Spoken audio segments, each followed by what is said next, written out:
माझे जेव्हा 10,000 सबस्क्रायबर जेव्हा पूर्ण झालेले ना, तेव्हा मला एकाने कमेंट केलेली आणि ती मला कमेंट आवडली आणि मला पटली. ती कमेंट होती की दादा तुझे 10,000 सबस्क्रायबर कंप्लीट झाले, चांगली गोष्ट आहे, अभिनंदन. असेच तुझे सबस्क्रायबर वाढत राहू दे, 1 लाख होऊ दे, 2 लाख होऊ दे, पण भले 1 लाख झाले, 2 लाख झाले, आत्ता जसा आहेस तसाच राहा.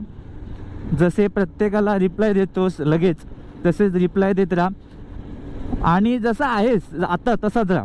आणि मला ती कमेंट आवडली आणि मला पटली, कारण मी अनुभवलं आहे खूप. कारण मी जेव्हा सुरुवात करत होतो ह्या म्हणजे यूट्यूबला, तेव्हा आपण काय असतं, भले यूट्यूब माझं नव्हतं तेव्हा, पण मी जेव्हा फॉलो करायचो बऱ्याच लोकांना, तेव्हा मी ना एक कमेंट करायचो किंवा मेसेज करायचो की दादा तुझे ब्लॉग छान असतात, तुझी राईड मला आवडते, तुझ्यासोबत मला एक राईड करायची आहे.